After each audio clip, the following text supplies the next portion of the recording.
எல்லோருக்கும் பணிவான வணக்கம். நம்முடைய ஐயா நமச்சிவாயா சேனலிலிருந்து அடியேன் இன்று தினம் ஒரு திரு கதையில் மகாபாரதத்தில் பிடித்தமானவைகளை இன்று நான் உங்களுக்கு பகிர்ந்து கொள்ள விரும்புகின்றேன்.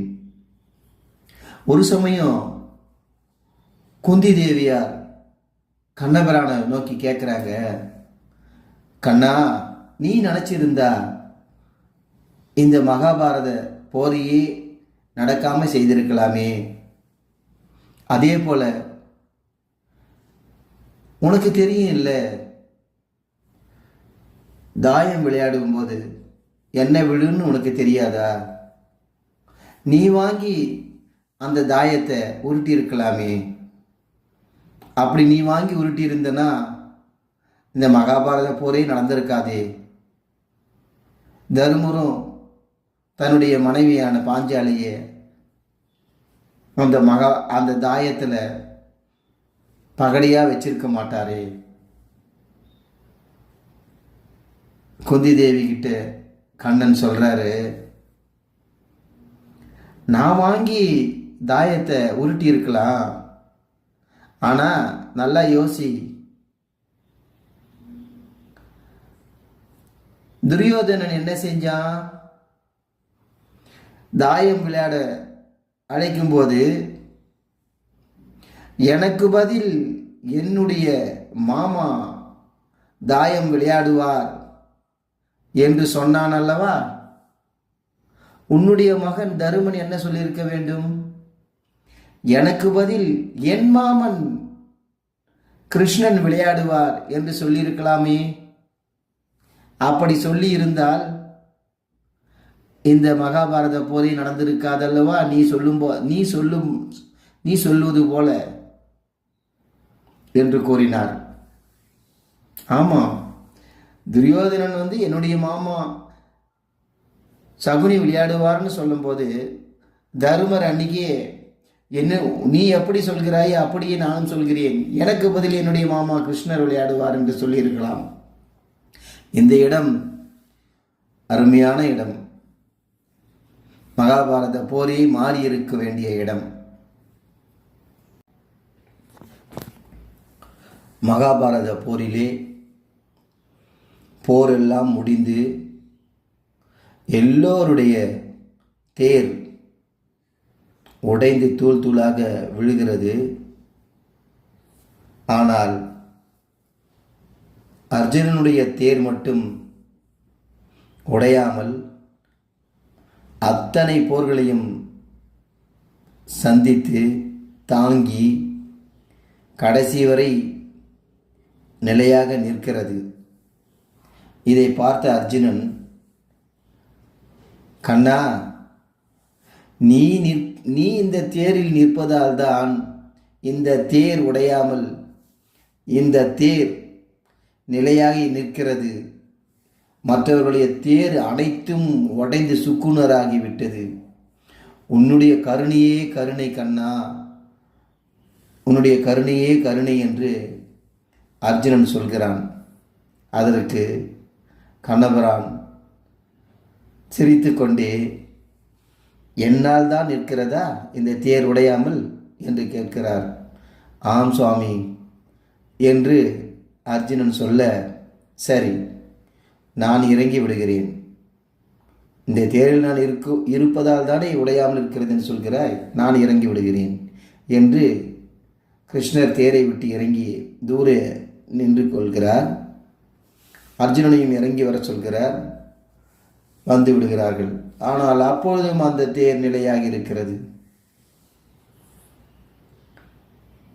அர்ஜுனனுக்கு புரியவில்லை. அப்போ எப்படி இந்த தேர் இவ்வளவு பாரங்களையும் தாங்கி நின்று கொண்டிருக்கிறது என்று அர்ஜுனன் கேட்கிறான். உங்களால் தானே என்று நான் நினைத்து கொண்டிருந்தேனே என்று சொல்லும் பொழுது கிருஷ்ணர் சொல்கிறார், ஒன்றும் வேண்டாம், மேலே ஒரு கொடி பறக்கிறதா? ஆம் சுவாமி, அந்த கொடியை உன் அம்பால் எடுத்து விடு பார்க்கலாம் என்று சொல்கிறார். உடனே அர்ஜுனன் கீழே இறங்கி கிருஷ்ணருடைய அருகிலே வந்து அம்பை எடுத்து வில் அம்பால் அந்த கொடியை குறிபார்த்து விடுகிறான். கொடியானது தேரிலிருந்து அருந்து கீழே விழுகிறது. அம்பால் அருந்து கீழே விழுகிறது. விழுந்த அடுத்த நொடியிலேயே அந்த தேர் சுக்கு நூறாக டமால் டமால் என்று சுக்கு நூறாக உடைந்து தூள் தூளாகி தரையோடு தரமட்டமாகி விடுகிறது. ஆச்சரியம் அர்ஜுனனுக்கு. கிருஷ்ணா, என்ன இது என்று கேட்கிறான். அந்த கொடியை எடுத்து வா என்று சொல்கிறார். உடனே அந்த கொடியை எடுத்து வந்து பார்த்தால் அதிலே ஆஞ்சநேயருடைய படம் இருக்கிறது. ஆஞ்சநேயர் இருக்கிறார்.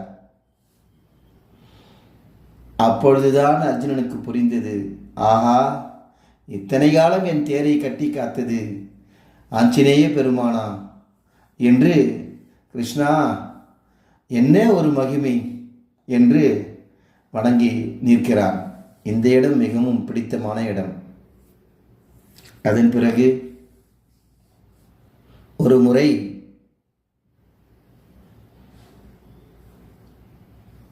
துவாரகையில் கிருஷ்ணர் அரசவையில் வீற்றிருக்கும் பொழுது அவரை பார்க்க குசேலன் வருகிறார். அவருடைய பால்ய சிநேக நண்பன் குசேலன் வருகிறான் என்று சொன்ன உடனே கிருஷ்ணர் தன்னுடைய அரியணையிலிருந்து இறங்கி ஓடி வருகிறார். ஓடி வந்து தன் குசேலனை அணைத்து கொள்கிறார்.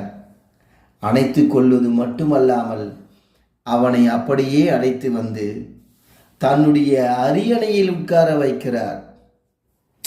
எந்த இடம் பாருங்க, அற்புதமான இடம். நண்பனுக்கு தன்னுடைய அரியணையை உட்கார வைத்து அழகு பார்க்கிறார். உடனே கிருஷ்ணர் அவன் எதற்காக வந்திருக்கிறான்? அவனுடைய ஏழ்மையை சொல்வதற்காக வந்திருக்கிறான். குழந்தைகளெல்லாம் பட்டினியாக இருக்கிறது, இருக்க இடமில்லை, மிகவும் வறுமையில் வாடுகிறான். ஏதாவது கிருஷ்ணனிடம் சென்று வாங்கி வாருங்கள் என்று தன்னுடைய மனைவி அனுப்ப அவன் இங்கு வந்திருக்கிறான். இதை உணர்ந்த கிருஷ்ண பெருமான், உனக்கு எனக்கு என்ன வேண்டும் என்று நீ கேட்டாயா என்று கேட்கிறார். சுவாமி கிருஷ்ணா, உனக்கு என்ன வேண்டும் என்று கேட்க நான் யார்? எனக்கு என்னிடம் இருப்பதெல்லாம் உனக்காக உனக்கு பிடித்த அவள் மட்டுமே எடுத்து வந்திருக்கிறேன். இந்த ஏழை குசேலனால் என்ன கொண்டு வர முடியும்? இந்த அவளை வாங்கி சாப்பிடு கிருஷ்ணா, நான் மனம் குளிர்வேன் என்று குசேலன் சொல்ல அவளை வாங்கி சிரித்தபடியே ஒரு பிடி உள்ளே மென்று அழகாக சாப்பிடுகிறார் சுவாமி. இவர் ஒரு பிடி சாப்பிட்டவுடன் அவனுடைய அந்த குடிசை மாளிகையாக அங்கே மாறுகிறது. மீண்டும் இன்னொரு பிடி சாப்பிடுகிறார். குழந்தைகள் எல்லாம் வகை வகையான ஆடைகளும் அணிகலன்களும் வந்து சேர்கிறது குழந்தைகளுக்கு. அங்கு அவர்கள் அணிந்து அற்புதமாக சந்தோஷமாக ஆடுகிறார்கள். மூன்றாவது பிடி சாப்பிட்டவுடன் பொன்னும் பொருளும் அவர்கள் வீட்டிற்கு வந்து சேருகிறது. ஆஹா, என்ன அற்புதமான இடம்! நான்காவது பிடி சாப்பிட போகும்போது அருகில் இருந்த தாய், ருக்மணி தாய், அப்படியே பிடித்துக் கொள்கிறார் அவருடைய கையை, கிருஷ்ணருடைய கையை. போதும் போதும் என்று சொல்கிறார். கிருஷ்ணர் சிரித்துக்கொண்டே லக்ஷ்மியை பார்த்து, லக்ஷ்மி அவதாரமான தாயை பார்த்து சிரித்துக்கொண்டே தலையை அசைத்துவிட்டு குசேலனை பார்த்து, குசேலா, எனக்கு மிகவும் சந்தோஷம், உணவு அருந்திவிட்டு செல்லலாம் வா என்று இருவரும் சென்று உணவு அருந்துகிறார்கள். அவன் குசேலன் வீட்டிற்கு வந்தபோதுதான் தெரிகிறது அந்த பிடியவள் செய்த அதிசயம். இந்த இடம் எனக்கு மிகவும் மிகவும் பிடித்தமான இடம். நண்பனை, பால்ய சிநேக நண்பனை அன்பால் அரவணைத்த அந்த கிருஷ்ண பெருமானுடைய அழகு மிகவும் பிடித்த இடம். அதே போன்று ஒரு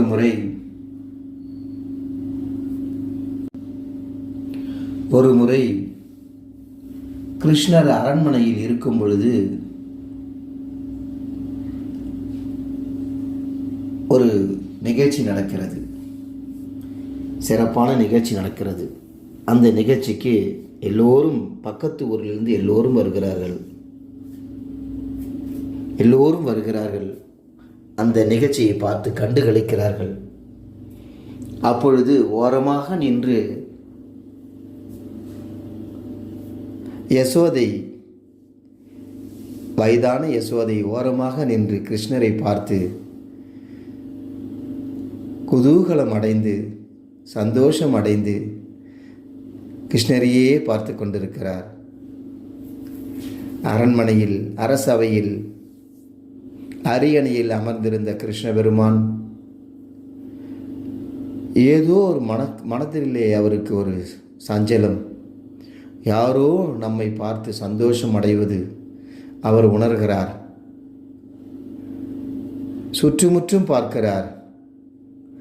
அங்கே தூரத்தில் தன்னை வளர்த்த தாய் யசோதை ஒரு ஓரமாக நின்று கொண்டிருக்கிறார். ஓடி ஓடி இறங்கி ஓடி ஓடி செல்கிறார். சிறு குழந்தை போல ஓடுகிறார். அம்மா என்று அப்படியே தன் தாயை அணைத்து தூக்கிக் கொள்கிறார். அம்மா, நீ இங்கேயே அம்மா நிற்கிறாய் என் தாயே என்று அழைத்து வருகிறார். அப்பா, சிறு வயதில் வளர்த்தேன் உன்னை, உனக்கு தாய் நான் அல்லவா, தேவகிதான் அப்பா என்று சொல்கிறார். அம்மா, என்னை வளர்த்து ஆளாக்கிய தாயே, என்றும் நீதான் எனக்கு தாய் என்று